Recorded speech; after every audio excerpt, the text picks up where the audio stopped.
刚刚举办完婚礼，男人就收到了一张令他愤怒的相片。你做了什么？就知道我为什么去练。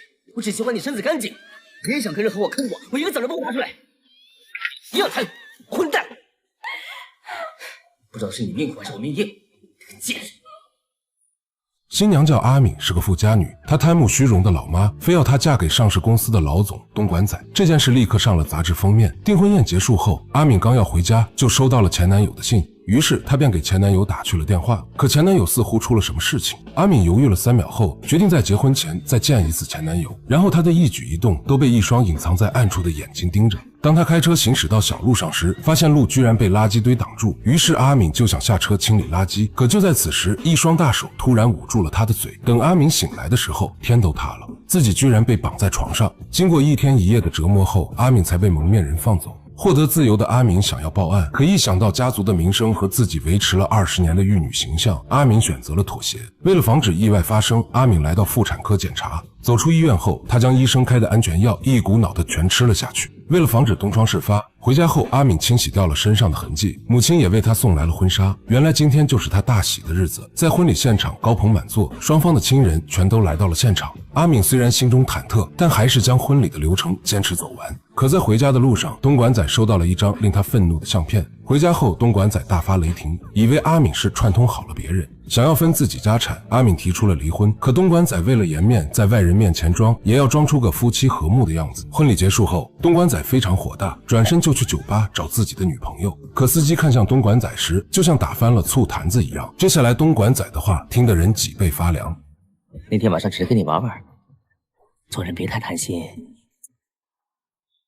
另一边，阿敏突然收到一条短信，原来他的照片就是对方发给的东莞仔，他的目的就是让阿敏帮他拿到东莞仔帮地下钱庄走私黄金的证据，而这个证据需要东莞仔手机上的验证码。起初阿敏怀疑这个人是前男友，可拨过去后，前男友秒接电话，这也打消了阿敏的疑虑。于是他偷偷拿到了东莞仔的手机，很快他就找到了那个验证码。可就在此时，东莞仔突然出现，阿敏并没有害怕，而是直接摊牌。我知道你做的事，犯法是要坐牢的。我做了什么？你的罪就在我手里，我一按你就完了。眼看事情败露，东莞仔就要灭口。危急时刻，阿敏的前男友及时赶到。原来他接到阿敏电话，立刻断线，以为是阿敏出事了。前男友刚要报警，就被阿敏阻止。我小心怎么处理？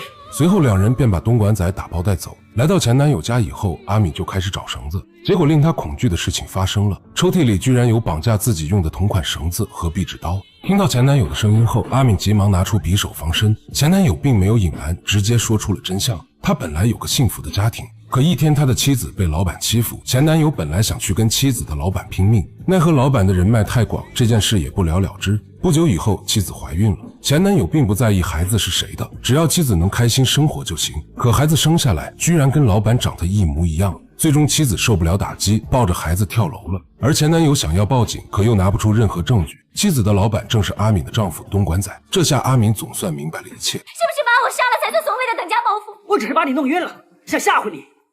我以为你会报警，最低限度可以让李伟辰在全世界面前难堪丢脸。可最终两人还是决定先处理了东莞仔。两人把东莞仔抬到之前关押阿敏的密室中，然后又联手将东莞仔分解。前男友担心阿敏睡不着，就给她喝了安眠药。随后前男友就把东莞仔手机上的验证码发给了警察，原来发短信的陌生人就是前男友。可第二天诡异的事情发生了，东莞仔的女朋友开开心心的来到东莞仔家的别墅，却发现东莞仔早已惨死，本应在前男友家的阿明也被送了回来，并且为造成谋杀亲夫后喝药自尽的假象。警察来到现场后发现了很多疑点，这并不是东莞仔的第一死亡现场，而阿明也一直昏迷不醒，被送进了医院。随后警察就对阿敏进行了详细调查，他们发现前男友的身份十分可疑。